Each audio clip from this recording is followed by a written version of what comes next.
Vamos. Boa tarde, gente. Não sei se todo mundo me conhece. Eu sou Luana, coordenadora do SEI Vila Prado.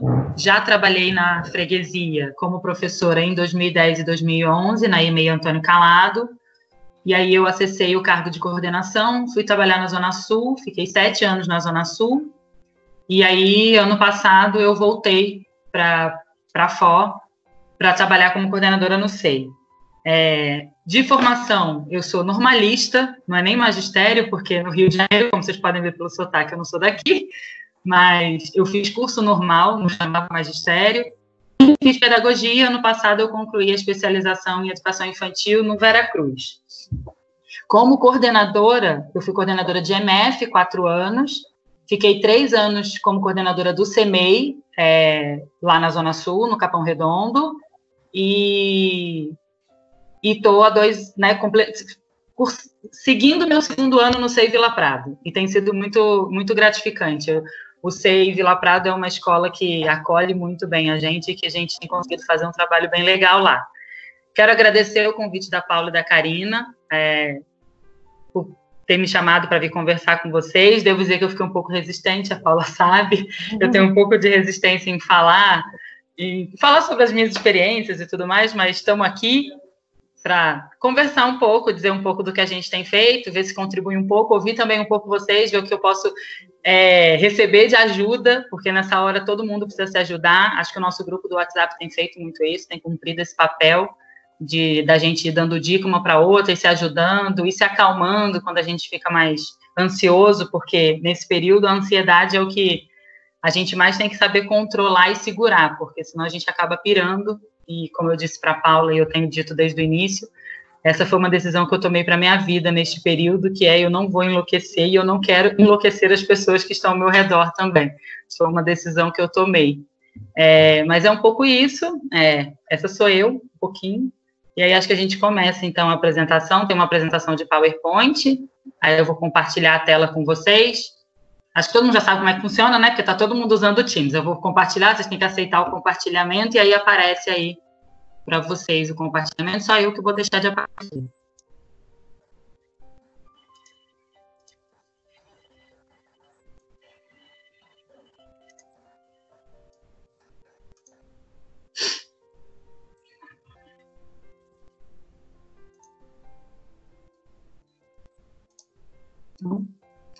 Vamos lá. Essa é a nossa escola, Vila Prado. Ele fica na Rua Quartim Barbosa, ali na região do bairro Vila Prado mesmo. Divide com uma ocupação que existe há bastante tempo na região, já sofreu com fogo, a escola, inclusive, já foi espaço de acolhida dessas pessoas quando elas perderam suas residências, mas é uma escola que está nesse lugar há bastante tempo. Nossa equipe gestora tem um diretor, ele está lá desde 2018, ele chegou na escola 1 ano antes que eu cheguei, a assistente, que é a Fernanda, eu que sou a coordenadora, e a nossa supervisora, que é a Maria Luísa, que está aqui com a gente na reunião. O mapa não está muito bom, não, que eu tirei do Google, mas nossa escola está aqui. Ao lado tem uma associação que chama Anjos da Paz, uma associação de moradores. A EMEI 7 de setembro está pertinho da gente. A gente tem a UBS bem próximo da gente também. É só para localizar mais ou menos onde está a escola, né, onde a gente está. Hoje, esse ano, a gente tem 2 berçários 1, 4 berçários 2, 4 minigrupos 1 e 2 minigrupos 2. A gente funciona das 8 até as 6, né, com as crianças, com os bebês e com as crianças, mas tem dia que a gente abre às 7 por conta do... Abre às 7 e fecha às 7 por conta do PEA com as professoras do período da manhã e do período da tarde. É importante dizer que a gente voltou a ter berçário 1 este ano. Tinha um movimento de retirada dos berçários da escola, até por conta, diziam que era por conta de demanda, e aí ano passado a gente não teria nem berçário 2, e de repente disseram que a gente teria até berçário 1. Com isso a gente fez uma mudança grande mesmo no prédio da escola, porque antes o berçário ficava no andar de cima, a gente desceu o berçário, e a gente estava nesse processo de adequação do espaço quando fomos pegos pela pandemia, que meio paralisou tudo que a gente estava pensando e fazendo. Mas hoje a gente voltou a atender os bebês, e isso tem sido muito bom até para os nossos estudos, porque a gente tem pensado em relação à educação de 0 a 3. Então, essa primeira foto aqui é a parte de trás da escola, do SEI. que divide muro com esse córrego. Parece que em algum momento, neste muro, nesse cantinho, já houve ocupação. Hoje a gente não tem mais. A gente tem só uma construção aqui, mas não tem mais ninguém morando aqui. Mas para cá do córrego a gente tem muita família, é uma comunidade bem grande, a gente atende algumas crianças dessa comunidade. Essa segunda foto já é o prédio pintado, já é uma foto um pouco mais recente. E essa de baixo é de quando tinham os tubos, inclusive porque essa região atrás da escola chamava Favela dos Tubos, porque tinha coisa da construção e tudo mais. E é um espaço em que as crianças brincavam, né? A creche ela é fundada em 82 por uma demanda da região, porque a gente tem professora na escola que mora no bairro desde que nasceu, e que é uma professora que tem uma idade já bem avançada. Então, ela conhece o bairro muito bem, e ela conta histórias para a gente de como era o bairro, que era uma fazenda, que tinha mina d'água, de como ela brincava no bairro, e que esse movimento de ocupação que começou a ter na final da década de 70, início da década de 80, foi gerando essa demanda pela construção da escola, de uma creche, para atender essas crianças enquanto os pais trabalhavam. Então, o Vila Prado, a creche foi construída em 82, em 92 ela passa a chamar Centro de Educação Infantil, e aí depois, em 2008, vem para a educação, faz aquele movimento que a gente conhece, né? E aí a gente tem professor e funcionário na escola, que estão lá praticamente na sua fundação. Essa professora chegou, acho que 2 anos depois da escola inaugurada, mas hoje a gente já começou a atender filhos de crianças que estudaram na escola na década de 80.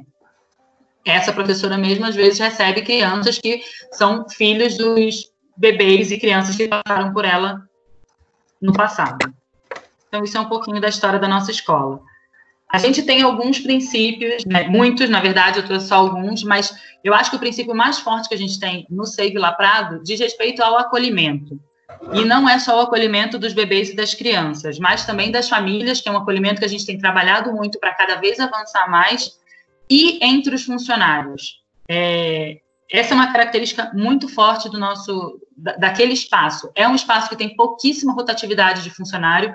Vide a gente ter professora que está lá há mais de 30 anos, professoras e funcionários, e as pessoas, quando se removem para lá, de fato, não querem sair, porque tem essa coisa de acolher bem, de receber bem as pessoas. E não é só receber bem da boca para fora, é receber mesmo, é inserir no grupo.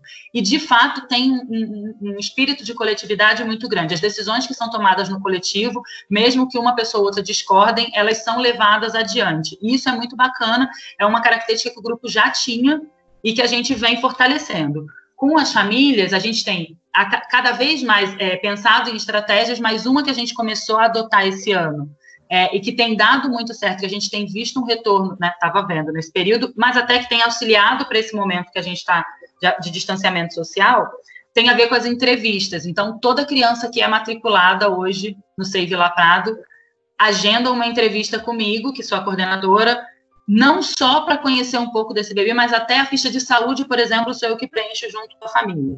Então, a gente conversa sobre os hábitos da criança, sobre a vida da criança em casa, o que ela gosta, o que ela não gosta, até sobre a família, sobre a história dessa família, se mora no bairro há muito tempo, por que mudou. Então, a gente faz esse trabalho de conhecer, de fato, um pouco da vida da criança para acolher a família, para a família se sentir um pouco mais segura, se é que a gente pode dizer que isso é possível quando você coloca um bebê de 4 meses, como a gente teve esse ano no SEI, e também para a gente conhecer um pouquinho das preferências e dos interesses desse bebê, para que o momento dele de ingresso na escola seja mais tranquilo, um pouco. A indissociabilidade do cuidar e do educar, a gente tem discutido muito desde o ano passado, inclusive porque a gente tem estudado muito a Amy Pickler, e aí para pensar esse cuidado de fato, né? E quando eu dou banho num bebê, eu não estou só ensinando ele sobre higiene, muito mais do que isso, estou fazendo essa criação de vínculo e construindo essa noção de eu, de sujeito, de que corpo é esse, de que relação que eu estabeleço com o mundo. Então, isso é um princípio que a gente, inclusive, tem estudado muito e revisto muito a nossa prática. Essa ideia do professor como mediador da aprendizagem e organizador dos espaços e materiais, que também é um princípio que a gente começou a discutir no ano passado, porque são princípios que, às vezes, eles estão postos lá no PPP e nos documentos oficiais, e a gente repete e nunca sabe direito o que é. Então, a gente tem estudado muito isso. O que é esse professor que ele não dá aula para bebê? não dá aula para criança de 3 anos. Ele organiza esse espaço, ele observa, ele percebe os interesses, ele reorganiza o tempo inteiro de acordo com o que esse bebê e essa criança vai mostrando de interesse. E o respeito às diferenças, porque somos uma escola que lida não só com uma diversidade cultural muito grande, mas também econômica, porque no bairro a gente recebe as crianças da ocupação, mas hoje, na rua do SEI, tem um prédio construído, desses prédios que tem varanda gourmet, e a gente tem criança que mora nesse prédio. Então, a gente tem esse encontro dessas diferenças dentro do nosso espaço, e porque a gente recebe as crianças bolivianas esse ano menos, a gente só temos matriculadas 2 crianças bolivianas, mas recebemos 2 crianças paraguaias, que na entrevista com a família fiquei sabendo que em casa conversa em guarani com as crianças, nem é em espanhol como a gente poderia pressupor inicialmente. Então, o respeito às diferenças é uma coisa que a gente também preza muito na escola e conversa muito sobre isso.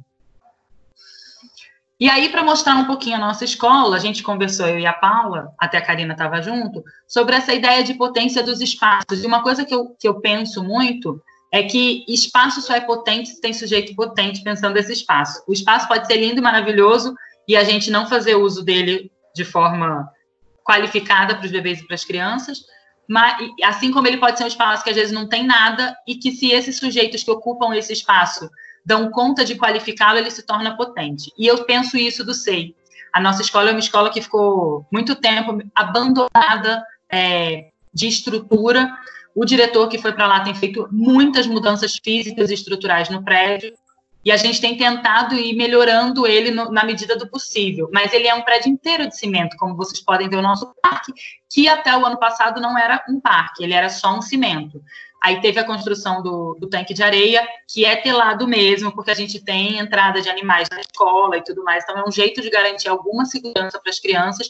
E esse parquinho aí, que nem é o melhor parquinho para criança, já existia na escola, mas ficava na parte de trás num espaço muito reduzido, num gramadinho muito pequeno, mal dava para as crianças brincarem. Então a gente trouxe para frente. Mas ele é um espaço árido, apesar da gente ter plantado árvores, elas demoram a crescer. Então a gente fez um movimento de colocar esses tecidos que fazem sombra. Essa foto não dá para ver muito bem, ela é uma foto de um evento que a gente teve na escola no ano passado, um dia da família, mas tem aqui esses tecidos que colaboram para amenizar um pouco isso, e o parque é utilizado por todas as crianças da escola, inclusive o berçário 2, ano passado, no segundo semestre, passou a usar também no nosso parque. Aqui a gente tem um solário, que também é um espaço de mais de 90 metros quadrados, árido, que não tem nada. A gente também fez uso dos tecidos, porque é um sol escaldante o dia inteiro, então a gente usa os tecidos para fazer alguma sombra, e ele é um espaço que ele tem outros de plástico, tem alguns triciclos, mas a gente usa muito ele com a coisa da transformação, usando os materiais de acordo com o interesse dos bebês e das crianças. Então, nessa foto do lado, a gente vê que tem um início de uma estrutura de parque sonoro que uma professora começou a fazer no ano passado, e as caixas de papelão, e às vezes elas usam latas, depende do que os bebês estão pesquisando naquele momento, a gente vai inserindo esses objetos nesse espaço. Então, na verdade, ele é um espaço coringa para a gente, como todos os espaços da escola. A gente acaba ocupando todas as áreas externas da escola, seja ela qual for, fazendo essa organização prévia do espaço antes dos bebês e das crianças chegarem para brincar. Essa daqui é a entrada da escola, por exemplo, para vocês verem como a gente usa. Como ele é um espaço que, em parte do dia, ela tem sombra, ela é mais agradável para eles ficarem. Aqui, como vocês podem ver, já não tem tanta sombra, mas é isso. A ideia é a gente organizar, como o jogo heurístico, tudo que a gente tem feito, os materiais para eles poderem brincar. Então, a gente dá um jeito de fazer essa organização prévia, antes da chegada dos bebês e das crianças no espaço. Aqui são as salas de referência. As maiores salas que a gente tem na escola, que hoje atendem o minigrupo 2. Esse não é o padrão da escola. O padrão da escola são salas bem menores do que essa. Essas são muito grandes porque, na origem, elas eram berçários. Como a gente desceu o berçário, elas ficaram turmas do minigrupo 2 e as professoras têm conseguido montar esses espaços diversificados na sala de jogo heurístico, de faz de conta, e essas professoras fazem um trabalho, inclusive, das crianças circularem em salas. Então, quando elas montam esses espaços, as crianças não precisam ficar... Oi. Procura um cantinho um pouquinho com melhor sinal, que está dando umas falhadinhas. Jura? Um cantinho com melhor sinal. É bem pouquinho. Mas é que agora já eu tá. tô na sala. Onde você está já melhorou. Pode Mas nem me mexi, Paula. Então tá. Só tá. Nem me mexi. Então é só o sinal mesmo. Tá bom, tá bom. Eu acho que o sinal oscila, porque eu tô na sala. Perfeito, desculpa. Só para. Não, imagina, sem problema. Se estiver cortando, me avisa. Tá bom. Bom, vamos lá. As crianças dessas 2 turmas circulam entre as salas. Elas não ficam restritas a brincar na sua sala de referência para outras salas também. E às vezes usam o corredor. Elas também preparam atividades no corredor entre as salas para eles. Aqui é o corredor da escola também, com uma proposta de exploração organizada. Essa mesma lateral aqui usada pelas crianças. E aqui é esse corredor de cima que a gente estava fazendo uma atividade também com luzes coloridas e tudo mais. Vocês vão estranhar que às vezes não tem muita foto de criança, mas isso foi uma coisa que eu avisei para a Paula. A gente tem algumas coisas com uso de imagem das crianças, e como essa reunião seria gravada, eu conversei com ela que eu preferia não colocar as imagens das crianças que identificasse elas. Então, tem imagem, mas eles estão mais longe, de costas. Por conta do uso de imagem, porque eu não consegui conversar com as famílias por conta do período que a gente está vivendo sobre isso que ia acontecer. Tá? Aqui é a parte de trás da escola, que tem esse pequeno pedaço de gramado, e que hoje a gente está montando o novo solário do berçário, que é no andar de baixo, né? Mas que as professoras também usam para fazer atividade de pintura, para brincadeira, para um monte de atividade. Esse é o espaço da nossa escola. Se alguém tiver alguma coisa para perguntar ou para falar agora, ou se quiser que eu siga, o que você acha melhor, Paulo? Pode seguir, a não ser que alguém queira fazer uma pergunta específica disso. Acho que ninguém. Então pode seguir, que aí a gente já fala tudo. Então vou seguir. Ao final. Perfeito. Tá bom. E aí, com tudo isso que a gente estava discutindo na escola, cheio de novidade, com o berçário 1 e tudo mais, chegou a nossa pandemia, né, a pandemia do coronavírus, para nos tirar do nosso lugar, da nossa zona de conforto. Lá na escola a gente ficou bastante assustado, inclusive porque a gente tem um grupo, muito funcionário em grupo de risco, seja por conta da idade, seja por conta de alguma doença pré-existente. Então a gente ficou preocupado por conta das crianças, né, porque a princípio tem a informação de que a criança não é completamente afetada, não tem um risco tão grande, mas a gente fica preocupado, ninguém quer ver um bebê e uma criança super doente, tendo que precisar de oxigênio e tudo mais.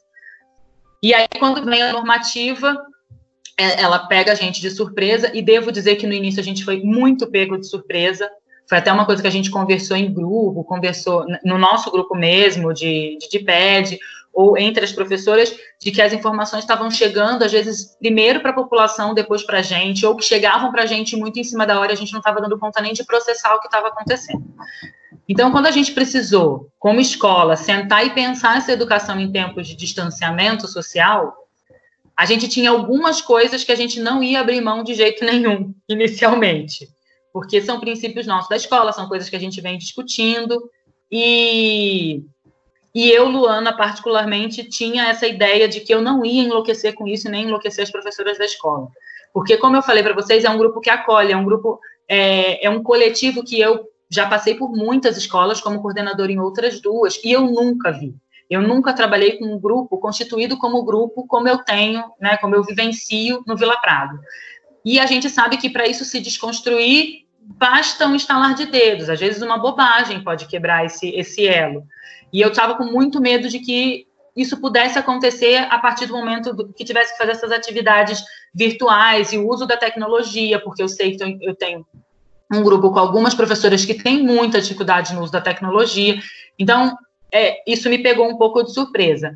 Mas a gente tinha esses princípios pré-estabelecidos, e é importante deixar claro que lá no SEI a gente não tinha uso de rede social. Há muito tempo atrás, a escola até teve um blog e tem uma página no Facebook que a gente não tem acesso, porque foi a diretora antiga que abriu e a gente não tem a senha. Mas, desde que o Luiz ingressou, e aí depois eu também cheguei e isso estava posto, e para mim estava posto corretamente, o grupo já tinha definido que não teria uso de rede social, por N motivos, porque é muita exposição da imagem das crianças. Por mais que a família, às vezes, dê autorização, a gente não sabe o que vai acontecer com essa imagem, não sabe depois o que isso pode virar, né? Então, teria essa coisa de resguardar mesmo a imagem das crianças. Tem essa coisa de que a rede social faz a gente trabalhar além do nosso horário de trabalho. É muito difícil para a pessoa que está sendo atendida, e aí no nosso caso as famílias, compreenderem que ela está lá na casa dela, desesperada, querendo saber uma coisa, e ela manda uma mensagem às 10 horas da noite que a gente não vai responder imediatamente. Eu entendo que a maioria às vezes compreende que a gente não está no horário de trabalho, mas às vezes aquela pessoa que está muito angustiada e que está brava, ela quer ser atendida naquele momento e ela fica mais brava e mais angustiada ainda se ela não é atendida na hora. Então, por esse motivo, a gente também não tinha rede social e a gente sempre focou muito no uso da agenda e na comunicação pessoal com as famílias. Então, as famílias entram na escola, né, porque elas deixam os bebês e as crianças e elas buscam na sala. Eu, Luana, quando estou lá pela manhã e quando estou no fim do dia, estou no portão junto com o ATE que faz a entrada e a saída, falando com as famílias, conversando, tirando dúvida.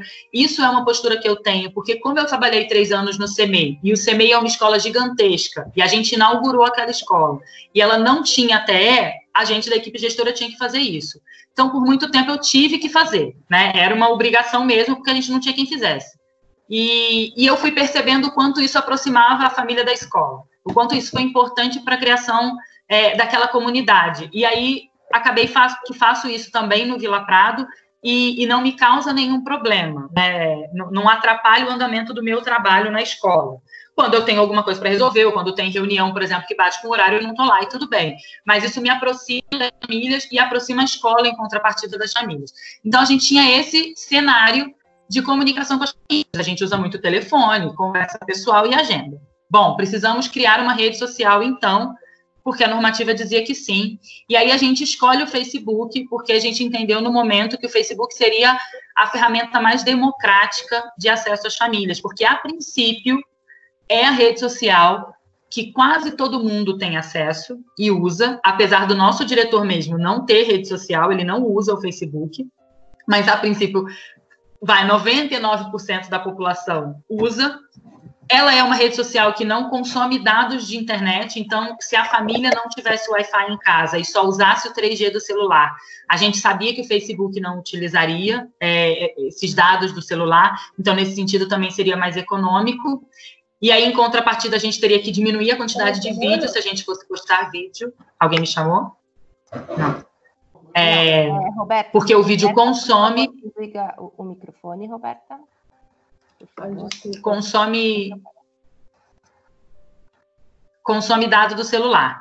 E aí, o que a gente definiu no Facebook? Que a gente não teria imagens dos bebês e das crianças, então, quando a gente coloca alguma imagem, ou a gente busca na internet, ou a gente põe imagens dos nossos bebês de costas, ou corta e põe só o pezinho, a mãozinha, a ação que ele está fazendo.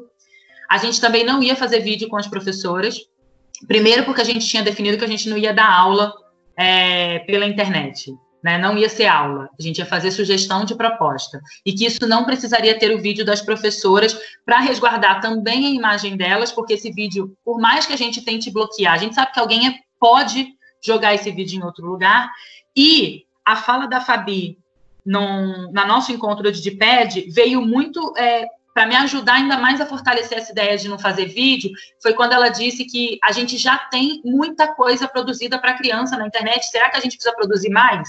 Ou basta a gente pesquisar coisas de qualidade e sugerir para as famílias? E aí isso só veio reforçar ainda mais a minha ideia e a postura que a gente tirou na escola. A gente também ficou com essa preocupação com direitos autorais, então a gente definiu que a gente não ia escanear livro de história ou passar o livro e ir lendo ele, porque a gente ficou preocupado com a ideia de direitos autorais. Foi uma preocupação, inclusive, do nosso diretor. Ele falou, a gente nunca teve que fazer isso. Uma coisa ou outra na internet pode ser que não dê problema. A hora que todo mundo começar a fazer isso, pode ser que os autores e as editoras entrem com algum tipo de processo. Então, a gente ficou preocupado e pensou, na internet já tem um monte de coisa, a gente divulga o link que já está posto na internet. A ideia era fazer sugestões de brincadeiras, propostas que as famílias fizessem com as crianças e não que as crianças ficassem na frente do computador para poder fazer. O nosso grupo no Facebook, ele é um grupo fechado, ele só tem professores da escola, funcionários da escola e familiares de crianças que estão na escola este ano. Então, familiar de criança que estudou há 10 anos atrás, não está no nosso grupo. Professora que já se aposentou e que foi da escola, não está no nosso grupo. Porque ele é um grupo para propor brincadeiras para as crianças que estão lá esse ano, não faz sentido terem outras pessoas. E devo dizer que parece radical, mas a gente tem recebido convites, já recebi uns 2 ou 3, de homens suspeitos querendo entrar no nosso grupo. Um deles, inclusive, aliás, os 2, a foto de perfil não dava para identificar quem era, e um deles, quando eu entrei no perfil para ver, apesar de ser bloqueado, eu conseguia ver os amigos, e ele é amigo, a grande maioria dos amigos dele é escola de educação infantil pública e privada, SEI, EMEI e escola particular. E aí eu fico preocupada, alguém que tem uma foto de perfil que não aparece, e que é amigo de escola, eu já fico com o pé atrás querendo saber o que ele quer fazer. Então, a gente tem isso de que o nosso grupo é fechado mesmo. Os convites foram enviados por e-mail, porque a gente tinha e-mail cadastrado no prontuário das crianças. Quem não tinha e-mail, a gente foi fazendo uma força-tarefa de encontrar via Facebook da funcionária da escola que tem, ou mesmo das próprias mães. Hoje, a gente tem 105 famílias no nosso Facebook. A gente tem 138 crianças na escola, ainda falta um pouquinho aí para a gente chegar, mas a gente entende que, considerando que a gente não tinha rede social nenhuma, a gente conseguiu avançar bastante nesse sentido. A ideia nossa era fazer essa aproximação com a família, então usar essa ferramenta para se aproximar da família, muito mais do que do bebê e da criança, porque a gente não queria bebê e criança na frente da tela, e porque a gente também entende que as crianças de 3 anos, do MG2 até as do MG1, o vínculo com a escola já está estabelecido. As mães contam para a gente que eles pedem a escola, eles falam da escola, eles perguntam da professora. O bebezinho que chegou esse ano, é o bebê de 4 meses, que ingressou e ficou 1 mês e meio na escola, dos quais um período foi adaptação, né, foi com horário reduzido, foi aquele período de acolhimento, o vínculo se constrói de outra maneira, não vai ser pela tela. Então, a gente preferiu construir, consolidar esse vínculo com as famílias. E depois até de uma conversa que a gente teve no WhatsApp do DIPED, em que uma CP falou das publicações em espanhol, eu me dei conta disso, as nossas famílias hispanohablantes não estavam ainda no nosso Facebook, mas eu me preocupei com isso, e aí hoje a gente tem todas as nossas publicações em bilíngues. As famílias já estão no Facebook, elas já ingressaram, então a gente faz a publicação em português e abaixo ela fica em espanhol todas as publicações a gente tem tido essa preocupação. E no Google também. Aí, quando eu for falar do Google, eu digo como a gente tem feito no Google. Mas esses foram os nossos princípios iniciais e o que a gente não ia abrir mão de jeito nenhum, e a gente está conseguindo seguir com eles. A gente ainda não precisou abrir mão de nenhum deles imediatamente. Quando a gente precisou usar o Teams, a plataforma que a gente está usando para essa reunião, devo dizer que foi difícil, não foi simples. Eu mesma não tinha, a minha senha não entrava, eu precisei ligar, ficar horas no telefone para conseguir liberar minha senha logo no início. Mas assim que eu consegui entender como a plataforma funcionava, como é que eu organizei? A gente tem grupos na escola, então eu tenho o grupo da gestão, tenho o grupo geral de todos os professores, e tem grupo por agrupamento. Então, o berçário 1 tem o grupo, o berçário 2 tem outro, G1 tem outro, G2 tem outro. E a professora em CJ e a professora readaptada estão em um outro grupo. No grupo geral, a gente faz as reuniões de formação e as reuniões de planejamento. Nos grupos específicos, elas se reúnem com o seu agrupamento para pensar nas propostas que serão publicadas no Facebook. O que a gente definiu? Que a gente tem 5 propostas semanais, cada agrupamento é responsável por uma proposta, e ele tem que estar sempre relacionado aos objetivos que a gente tem lá no currículo da cidade, pensando sempre na intencionalidade pedagógica e fazendo essa relação com os objetivos. A gente, para facilitar o nosso trabalho, definiu temas dessas propostas. Então, segunda-feira, a gente publica sempre uma ideia de história ou contação de história, leitura de livro. Na terça, é sempre uma brincadeira tradicional, cantiga de roda. Na quarta, exploração de objetos, porque essa é uma prática que a gente tem na escola e a gente quis propor para as famílias isso em casa também.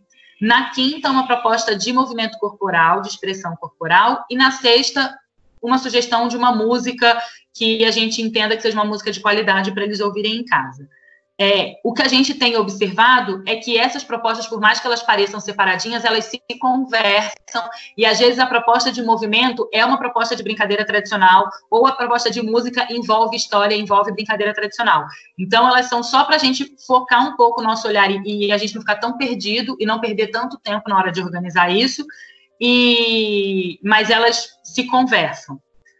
Como é que a gente organizou a semana de reunião? A gente faz 2 reuniões semanais por turno, então eu faço reunião manhã e tarde, porque eu tenho professora com problema de acúmulo, senão a gente poderia fazer tranquilamente com o grupo inteiro, mas como eu tenho questão de acúmulo, a gente precisa separar. A gente tem reunião terça e quinta. Terça-feira, a gente faz uma reunião para estudar e para discutir os assuntos que a gente tem estudado, e na quinta é para planejamento. Então, elas ficam no pequeno grupo, nos grupos de agrupamento, durante a semana, pensando na proposta, e aí, na quinta-feira, elas apresentam essa proposta para o grupão faz as ponderações necessárias, e a gente bate o martelo de se tá ok, que são as publicações da semana seguinte. Segunda-feira, elas têm um horário reservado para fazer ou a leitura do texto que a gente vai conversar na terça, ou assistir algum vídeo que a gente tenha decidido que ia estudar e tudo mais. Aí a Paula tinha falado para eu mostrar como é que eu fiz essa organização. Eu sugeri para elas, tá, gente? Isso aqui é uma sugestão para elas se organizarem, porque eu, Luana, tenho muita dificuldade de trabalhar de casa.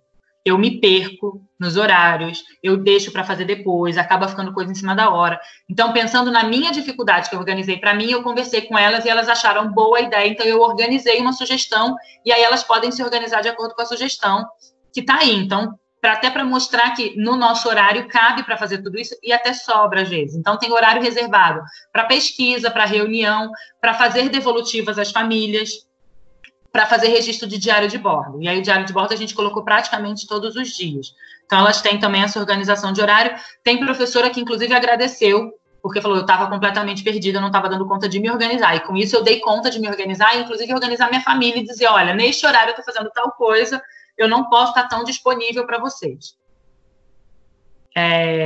A gente tem um controle de envio dos convites para o Facebook, que também foi uma coisa importante para a gente saber quem entrou, quem não entrou. Então, a gente tem planilha no Excel, com o nome de todas as crianças, para quem convite já foi enviado, quem já aceitou o convite, e o nome da família no Facebook, até para as professoras poderem acompanhar. É importante dizer que o Facebook, elas são membro, mas elas não são administradoras, então só quem tem a possibilidade de publicar no Facebook sou eu, o diretor e a assistente, porque o diretor, se ele entrando com o logo do próprio SEI, né? Eu, como convidada, nem tenho essa possibilidade. Entrando logado como SEI Vila Prado, exatamente para controlar um pouco o que a gente conversa com as famílias, as publicações, para as publicações terem a mesma linguagem, para não ficar aparecendo cada hora uma coisa diferente. Então, a gente tem, de fato, esse controle.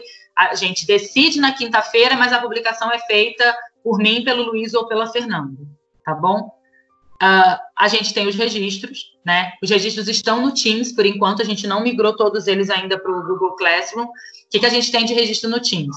Em cada agrupamento daquele, a professora tem uma pasta para o seu diário de bordo, então elas vão fazendo o registro do diário de bordo. A gente tem um exemplo aí que é o da professora Regina, do berçário 1.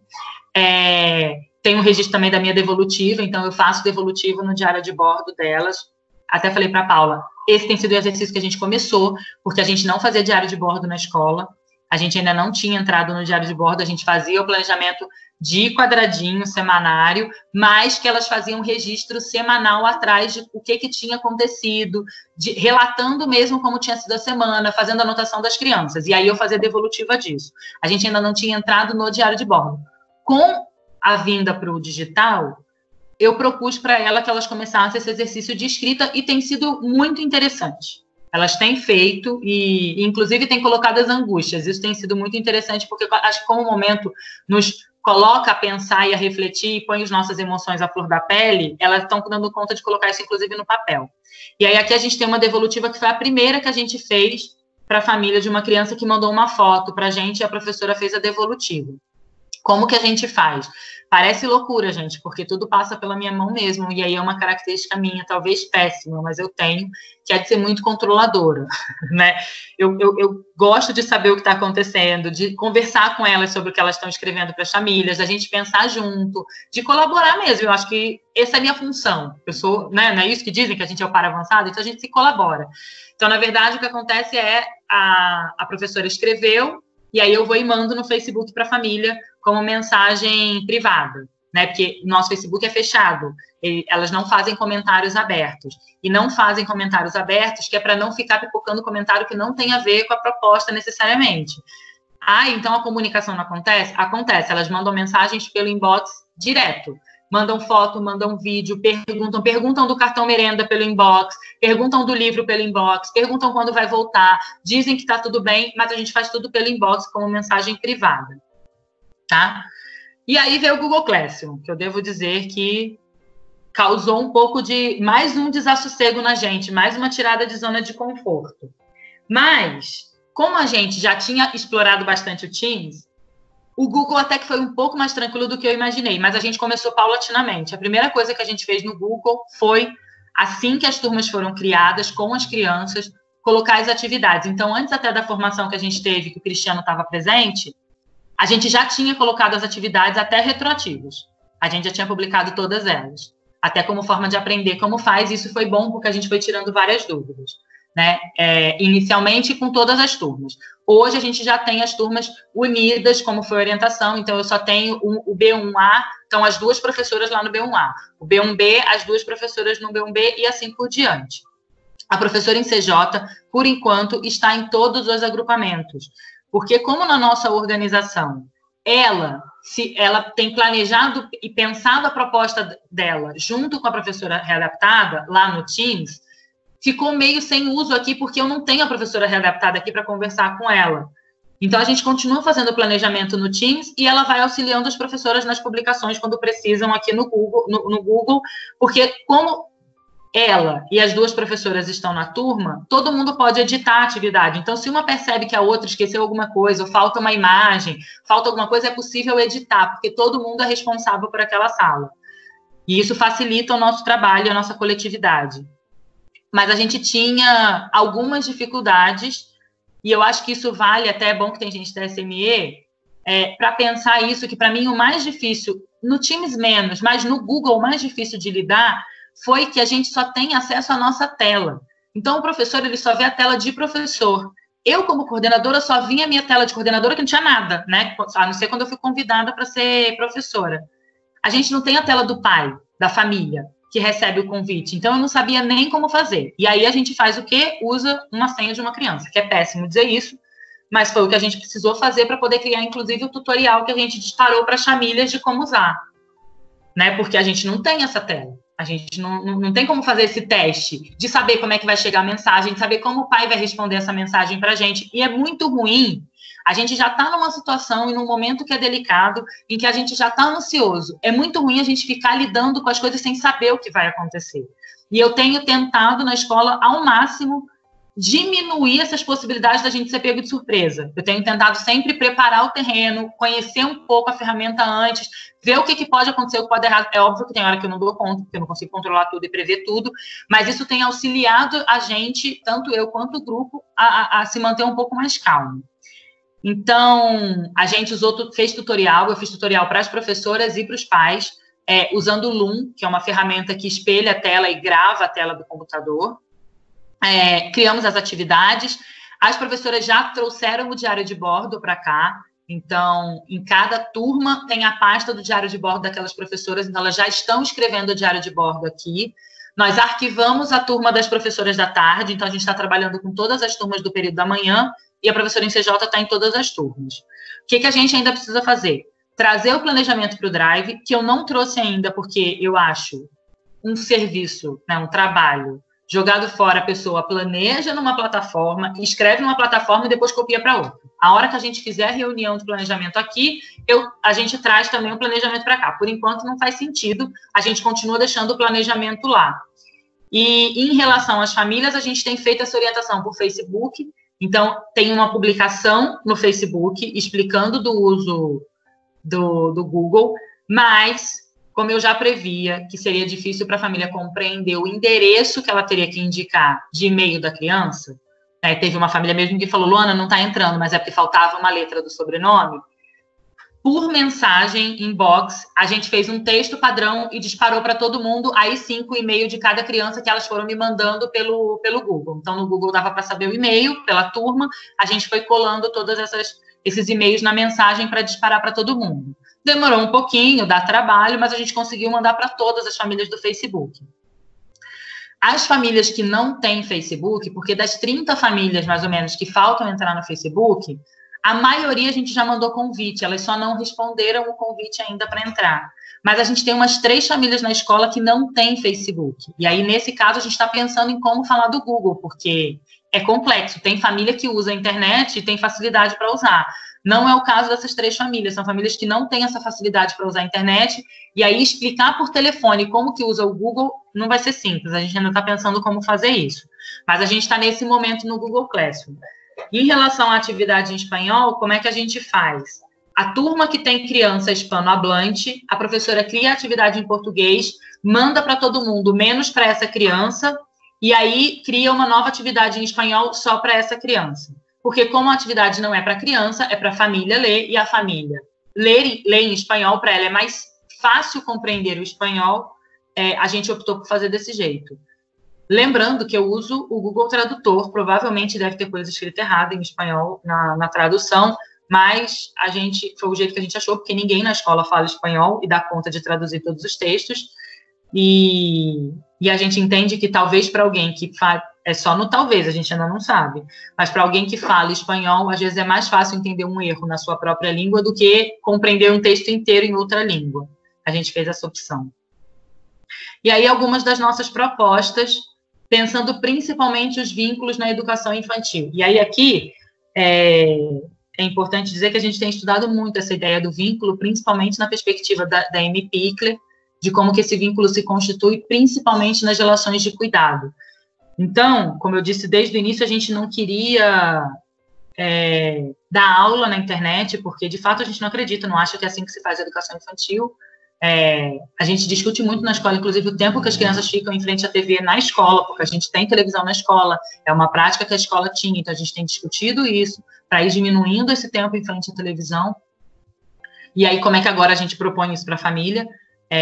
Ainda que em alguns momentos a gente faça uso do que a gente tem na internet de recurso para que eles tenham acesso, por exemplo, à contação de história, porque o livro não existe, né? Às vezes, a maioria das nossas famílias não tem livro em casa, livro físico. E aí que a gente entendia, então, que não ia criar vínculo com o bebê pelo computador, né? Mesmo que ele veja a professora pelo computador, não é assim que a gente cria vínculo, porque na nossa discussão de vínculo, o vínculo se cria quando eu cuido daquele pequeno, quando eu atendo às necessidades dele, na forma como eu troco a fralda dele, como eu alimento, como eu estou com ele na relação cotidiana. E aí, então, na nossa visão, a ideia agora era de fortalecer o nosso vínculo com a família, enquanto escola, e das famílias com os seus bebês e crianças, porque elas também estão vivendo uma situação que para elas é novidade, que é estar em casa, a grande maioria das nossas famílias, com os seus bebês e crianças em casa o dia inteiro. E que isso enlouquece, por um lado, e a gente tem vários relatos delas dizendo que está difícil trabalhar de home office com a criança, está difícil ficar com a criança em casa, está difícil sair para trabalhar, deixar a criança com o pai em casa e o pai não dá conta dessa rotina dessa criança, que está difícil para elas, e aí vale também um parênteses, que está difícil para nós mulheres, né, se a gente for parar para pensar, é mais uma responsabilidade gigantesca sobre os nossos ombros. E aí, como é que a gente podia ajudar essas famílias aí pensando esse vínculo, e aí resgatando a importância desses momentos que ela está tendo com esses bebês e essas crianças em casa. Então, as ideias e as propostas que a gente tem feito não são muito diferentes das que vocês também fazem nas redes sociais e vocês têm usado com as famílias, mas é sempre pensando em brincadeiras e materiais que já tem em casa. Isso também foi um princípio que a gente estabeleceu, que a gente não ia pedir nada que fosse mirabolante, precisasse comprar.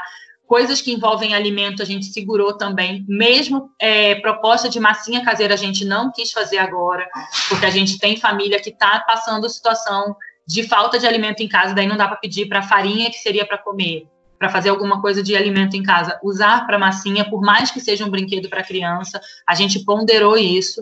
E a gente tem pensado em coisas muito simples, e é engraçado porque o simples é mais difícil para a gente pensar, né? A gente consegue sempre pensar nas coisas mais elaboradas. Quando a gente vai para o simples, é difícil fazer esse retorno e perceber que no simples, numa brincadeira de serra-serra-serrador, tem um monte de aprendizado envolvido e que a gente, às vezes, desvaloriza. Então, esse é o movimento que a gente tem feito. Essas são algumas das nossas publicações. Então, tem uma publicação sobre refeição, sobre chamar a criança para ajudar no momento da refeição, fazer uma salada de frutas, porque daí, na verdade, é envolver a criança numa atividade que ela vai comer aquele alimento e não que aquele alimento vai servir para uma outra coisa. Tem uma coloquei uma imagem aí de uma brincadeira com caixa, e aí é o texto em espanhol que a gente coloca. Para cantar a cantiga, para dormir, a gente tem feito isso também, porque daí, como a gente tem estudado muito a questão de M-Pickler, e uma coisa muito interessante que aconteceu na escola foi que eu comecei a divulgar as lives para as professoras, e elas começaram a buscar as lives, então elas têm assistido muita live, muito. Elas mesmas dizem que tem sido um momento de formação muito interessante nesse sentido. A gente tem discutido um monte de coisa. E a live do Tonucci foi um divisor de águas para a gente, para pensar essa questão da autonomia na casa mesmo da criança. E de como que a gente pode ir conversando com essa família para ela entender o valor que tem essas atividades do cotidiano da criança para o desenvolvimento dela. Então, a gente começou a fazer isso. Então, a gente já fez uma publicação sobre o banho, sobre o momento do banho, e como a gente pode fazer esse banho ser mais potente no sentido de criação de vínculo e desenvolvimento. A gente fez esse da alimentação, tem um sobre o momento do sono. Para a próxima semana a gente vai fazer um da rotina, da organização da rotina em casa. Então, essa é um pouco das nossas propostas. É o que a gente tem pensado um pouco na escola. E aí, por fim, para finalizar, eu trouxe uma reflexão do Gandhi Pioski, que ele tem feito vários textos na internet sobre esse período, pensando nessa ideia da casa e do lugar que a gente está tendo que ficar agora. Ele fez esse foi o primeiro texto dessa série que ele fez, chama Criança e a Casa. Se nos atemos a imaginar em nossas casas de quando criança, mergulhamos num tempo só nosso, um tempo-lugar, um tempo da memória, que vira quando. É um tempo espacializado. Nossa memória se constrói no espaço e não no tempo. Raramente sabemos o tempo exato dos acontecimentos da nossa infância. Alguém tem de nos informar sobre isso, mas sempre sabemos do espaço onde os acontecimentos se deram. A memória os grava e se sustenta neles. Os espaços iniciais, primeiros, os lugares onde a memória guarda mais energia, são as casas em que vivemos na infância. As casas dos avós, dos pais, dos primos, dos vizinhos. Lá em cada cômodo deram-se nossos nascedouros. Cada lugar de cada casa onde vivemos é um espaço profundo em nós. Temos essas casas escavadas, esculpidas no nosso senso de eu, nas nossas referências de pertencer. Lembram? E acho que é um pouco isso.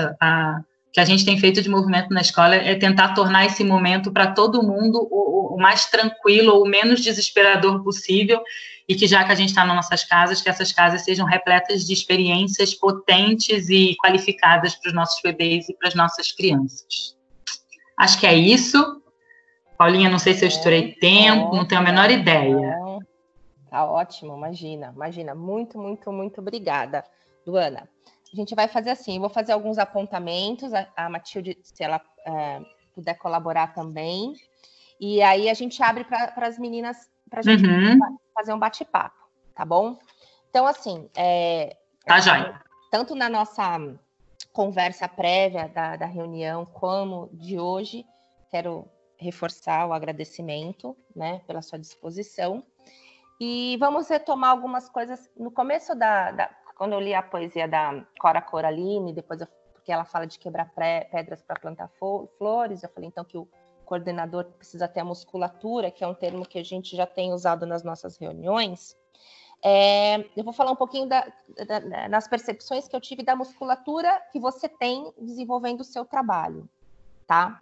Então, assim, é muito claro que você tem, que você conhece, você tem clareza dos princípios que movem o seu trabalho, né? E eles aparecem, estão representados nos princípios que o próprio PPP da escola registra e vive em suas ações. A questão do estudo permanente é um traço forte da sua musculatura. Você está dizendo, e a gente percebe nas suas opções de pauta, a Amy Pickler, como acho que agora o estudioso que você tem mais dado à mão para fortalecer esses princípios e pensar no trabalho propriamente dito. Um outro traço da musculatura sua, e que é a musculatura do CPEM em geral, é a questão da organização, né? Você mesmo diz, você fala de traços de personalidade, mas que você tem trazido, a noção da sua incompletude é um impulso para que você se aprimore, né? Então, você procura organizar o seu tempo, esse organizar o espaço numa planilha, e com isso você consegue organizar os seus pensamentos e traçar os seus passos. Isso é uma característica importante também para a musculatura do CP, a organização do tempo, do pensamento e do espaço, né? A questão de que você entende a necessidade do CP ter uma rotina e que essa rotina o professor também precisa ter uma rotina que tem a ver também um pouco com essa organização que a gente acabou de falar, organização de tempo, para a gente poder organizar o pensamento e planejar as nossas ações, né?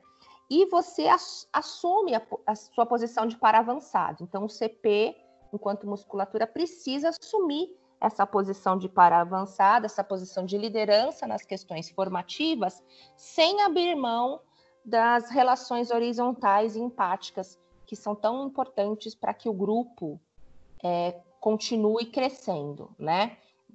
Assumir o lugar de liderança, o lugar de para avançado, sem abrir mão da gentileza e do companheirismo necessário para fortalecer um grupo. Isso é muito legal, né? Então, essas questões da musculatura do CP são características que você tem, e por isso a gente traz você como uma CP potente, todas as outras CPs que estão junto nos ouvindo, muitas delas também já têm todos esses traços, ou tem a maioria deles, e aí a gente pode, então, começar a desenhar um pouquinho como que é o perfil, então, do CP que consegue desenvolver um bom trabalho formativo nas suas unidades, né? Agora eu vou trazer um pouquinho das questões que você falou, que eu acho que é importante a gente retomar, que você coloca que você não acredita em aula remota para educação infantil, e a gente conversou bastante sobre isso. Esse é um consenso. Não tem problema, deixa o gatinho aparecer. Que é um consenso no nosso território, né? A gente entende, a gente sabe que o ambiente virtual jamais será replicado no ambiente virtual que se vive dentro do chão da escola. E é muito legal a compreensão, eu acho que isso em geral na educação infantil a gente precisa trazer como pauta formativa para as nossas unidades, a compreensão de que a educação infantil vai falar com a família e vai fazer uma proposta. Eu acho que quando a gente pensa o termo proposta e abre mão do vocabulário aula e atividade, a gente já dá um passo na compreensão do que a gente precisa de fato fazer. Ninguém vai dar aula para bebê e para criança, né? Na virtual. E até mesmo no próprio chão da escola, né? Então, a gente hoje começa a pensar a compreensão do que é uma proposta no ambiente virtual, e a gente tem que fazer esses desdobramentos para que essa discussão permaneça no retorno, né? Porque ninguém dá aula para bebê nunca, ninguém dá aula para criança nunca, né? Então, ajudar, em especial, as EMEIs a avançar nas ações escolarizantes que a educação infantil às vezes tem. Então, fica uma sugestão para todas nós, enquanto coordenadoras, enquanto formadoras de pautas, se dedicar ao estudo e à compreensão do termo proposta para as ações realizadas pelas educadoras, abrindo mão do termo aula e atividade. Eu acho que é um fator para a gente pensar bastante. Pensando um pouquinho no pós-pandemia, o que pode ficar depois de toda essa situação de empenho que foi feito da unidade para o engajamento das famílias numa plataforma virtual, né, para poder cumprir uma demanda que chegou para a gente. Talvez fique uma possibilidade para você pensar junto com as suas famílias, ainda mais que são grupos fechados do Facebook, o que garante a segurança no máximo possível dos bebês, né? Manter os grupos para se fazer, por exemplo, um portfólio virtual, né?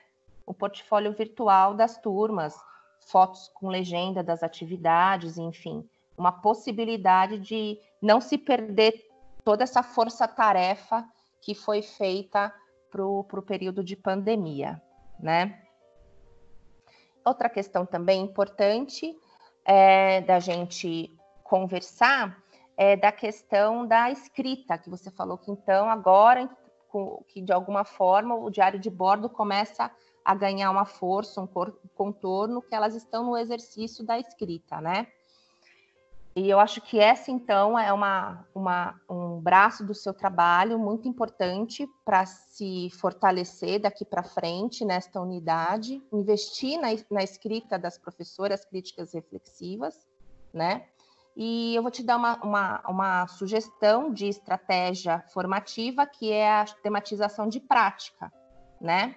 Então, você trouxe para a gente, no começo do PowerPoint, fotos de ambientes pensados, muito, muito bacanas, né? Que fortalece o lugar do educador como um organizador de materiais para mediar as aprendizagens, né?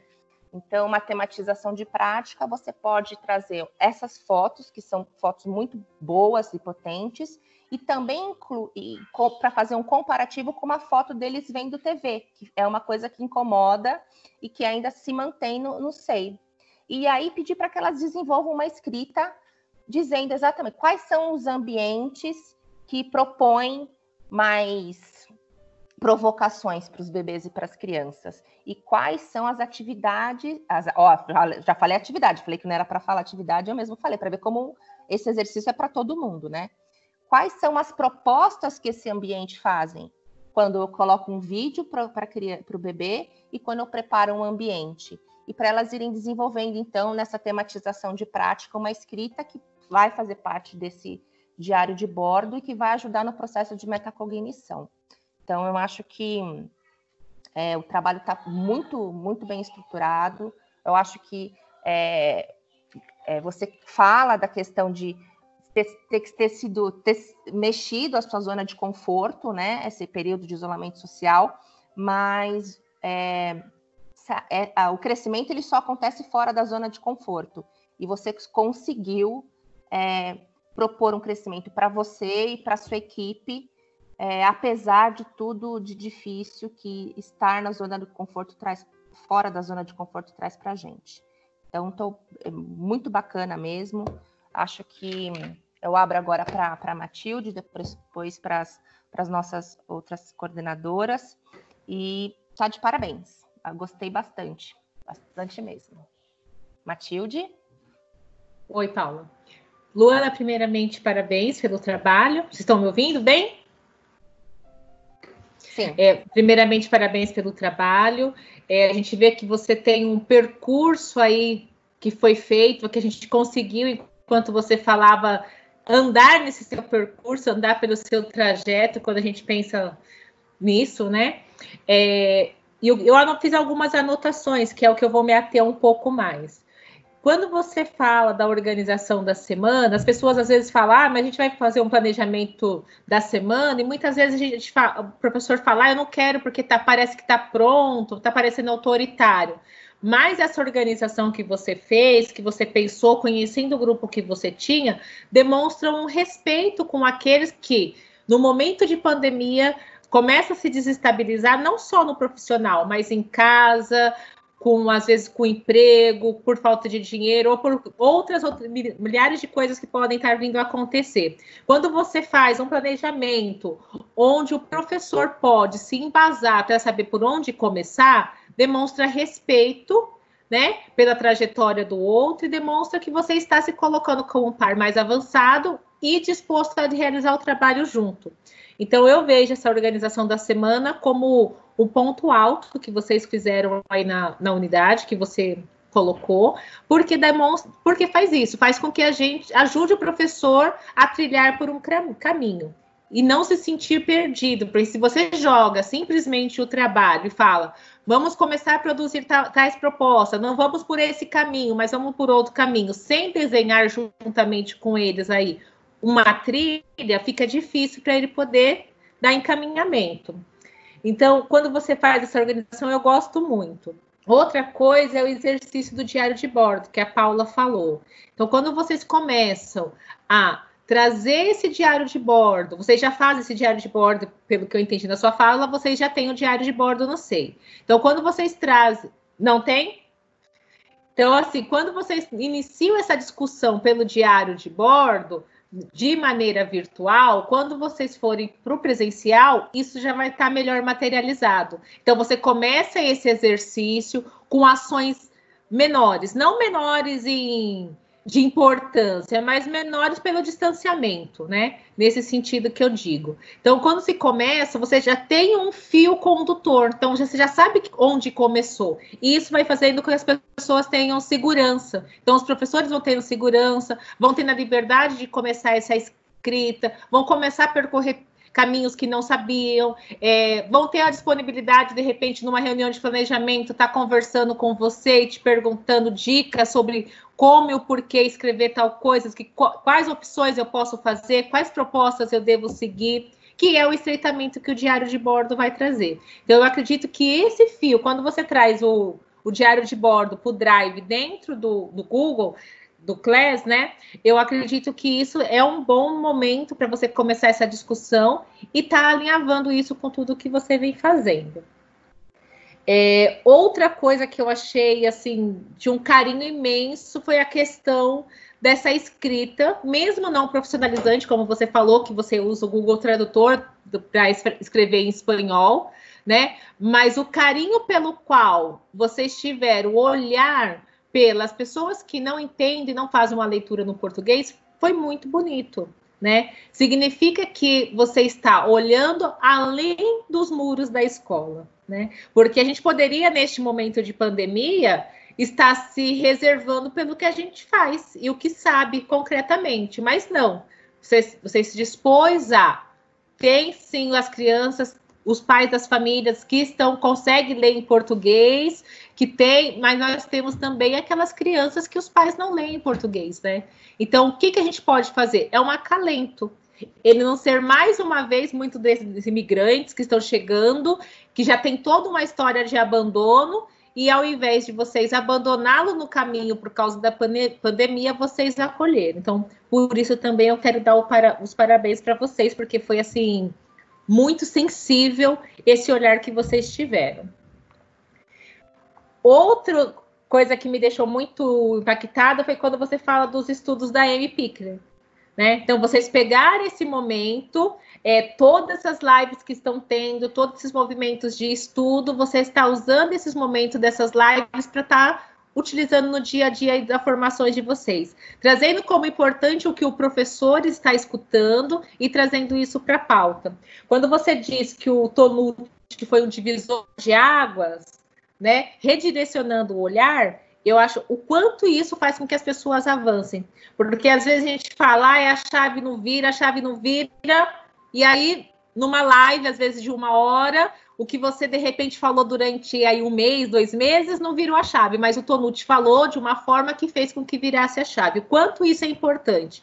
E o quanto é importante a gente qualificar essas escutas que os professores estão tendo nesse momento.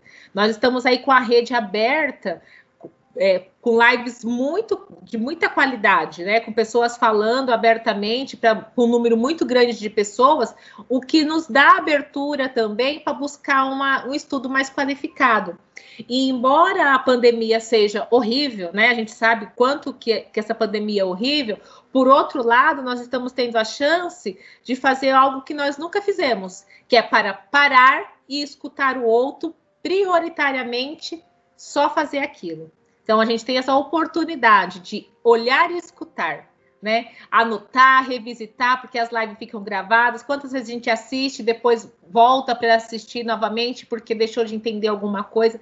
E o quanto isso não está qualificando o trabalho da escola também. Então, acho que isso é uma oportunidade que nós estamos tendo de reavaliar os nossos trabalhos, conversar sobre os princípios que a educação tem, porque às vezes a gente não conversa sobre os princípios, e os princípios vão se perdendo conforme a gente vai andando, né? Porque a água vai vindo e a gente vai nadando. O bem da verdade é esse. E esse momento foi um momento de parar, e a gente está tendo esse momento de parar e escutar. Muitas pessoas potentes, não só o coordenador, não só as meninas de PED, mas outras pessoas que, às vezes, em muitos momentos, a gente não teria essa oportunidade de estar escutando, né? Como o Tonucci, Maria Carmen Barbosa, que fez uma live, o próprio Paulo Fock, que está fazendo uma sequência de lives muito interessante, o próprio Cristiano, que vem com algumas palestras falando, conversando um pouquinho com a gente em relação a isso. Então, o quanto esse momento também está sendo importante para a nossa formação e a nossa profissionalização, né?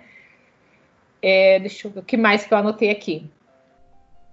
E esse é o momento mesmo. Eu gosto quando você fala de ter a calmaria, né? É um momento que a gente tem para assentar as coisas. Não adianta a gente sair no desespero, tentando se reinventar de diversas formas, desesperadamente, fazer um monte de coisa como se fossem funcionários de uma obra, né? Nós não somos funcionários de uma obra. Nós temos que fazer, parar, olhar, refletir. Se tiver que escolher novas rotas, escolher novas rotas, né? Mas a gente tem essa oportunidade de parar e refletir, de assentar, para poder qualificar o nosso fazer.